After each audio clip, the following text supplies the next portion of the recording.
One of the most common questions asked by my students is how can you increase testosterone levels without using steroids?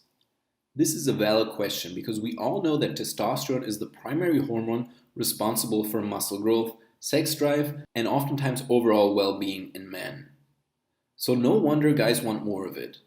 Of course, there are also quite a few women who prefer to have higher testosterone levels. So the question then is, are there safe strategies we can use to naturally increase our testosterone levels?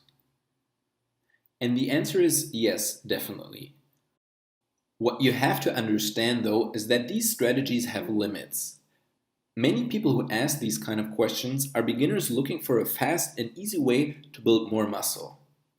Even though the strategies I'm gonna talk about are proven to work, they will not make you look like a bodybuilder or double the amount of muscle you can build within a month. Much of your body's ability to produce testosterone is limited by your genetics.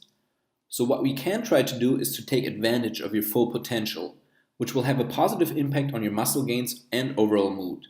But don't think of this as some sort of diet hack that will make you become the Incredible Hulk without ever setting foot into a gym. Also, what I want to make clear from the beginning is that I'm not going to talk about some sort of testosterone boosting supplement. Why? Because the vast majority of the supplements marketed as testosterone boosters simply don't work. None of the legal testosterone supplements will have a significant impact on your testosterone levels and or your ability to build muscle. That's the hard truth. So even though most sales pitches will tell you otherwise, they're mostly a waste of your time and money. With that being said, here are some legit ways to increase your testosterone. Number one is higher fat intake. Like I said before, dietary fat is important for the production of hormones, including testosterone.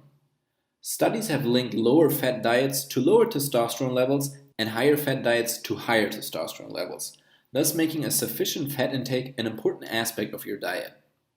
So how much fat should you eat per day to make sure you're getting enough? The minimum number of 20% of your calories I gave in the lesson on fat intake will usually be enough for most people. But if you want to test things out, you can go a little higher until maybe 30% to see if you notice any differences.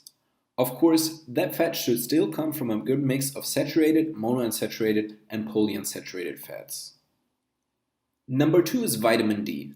Vitamin D has become one of the most recommended supplements over the last few years due to its proven positive effects on immune function, bone health, mood, reducing the risks of a variety of diseases, and more. Unfortunately, many Europeans and North Americans have vitamin D deficiencies, especially during the winter, so bringing your vitamin D levels back up to normal can help with testosterone production. But how can you find out for sure if you're deficient? Go to your doctor and get your blood tested. That's the only way to know for sure. If you have a legit deficiency, your doctor will probably prescribe a fairly high dose of vitamin D to get things back to normal as quickly as possible, then followed by some smaller maintenance dose to continue taking from that point on. Number three on the list is zinc. Research also shows a link between zinc deficiencies and lower testosterone levels. And just like with vitamin D, when zinc supplementation brings things up from deficient to optimal levels, testosterone increases right along with it. Also, just like with vitamin D, if you're already getting a sufficient amount of zinc, additional supplementation beyond that point will not have any positive effects on your testosterone levels. Due to the additional benefit of zinc for your immune system, I supplement with a fairly standard dose of 10 milligrams per day.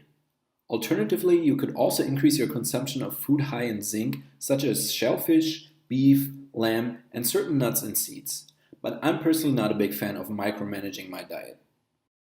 Next is alcohol. As you can probably imagine, large and excessive amounts of alcohol can potentially harm your testosterone levels. So my advice here is pretty straightforward. Try to limit your alcohol intake. You don't have to stop entirely drinking it, but when you're going to drink it, stay within the realm of moderate alcohol consumption and you will probably be just fine. But the more you exceed this moderate level, the more negative effects you will notice. Of course, not just on your testosterone levels, but on your general health. Another important factor is sleep. Studies show an association between insufficient amounts of sleep and lower testosterone levels. Studies where participants had to sleep less than 5 hours per night showed an immediate 10 to 15% reduction in testosterone levels. Now, of course, very few people will sleep less than 5 hours, but I know quite a few people who only sleep 6. And this is usually not sufficient. Anywhere from 7 to 9 hours of sleep per night will be ideal for most people, and going below this will negatively impact your testosterone level and your overall health. And the last thing I should mention is stress. The more stress we experience in our lives, be it mental or physical stress, the more our cortisol levels increase. And the higher cortisol levels increase and the longer they remain elevated, the more problems you will have in terms of overall health, well-being, and, of course, testosterone. Stress comes in a variety of forms. Most people will be thinking of the typical stuff. Issues with your job, school, work, family, friends, partner, etc. This kind of stress is often mental, and reducing it will likely be something you want to talk about with your therapist and not your diet coach. But there's also physical stress. For example, not enough sleep, like I mentioned before, or overtraining or the wrong kind of training. Excessive calorie deficits and digestive issues also count as physical stress. And these are the things you can change in the short term.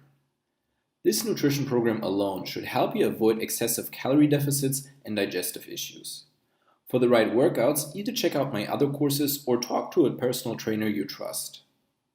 Simply keep in mind that whatever you can do in your life to reduce stress and thus keep your cortisol levels where you want them to be will benefit your testosterone level and your overall well-being.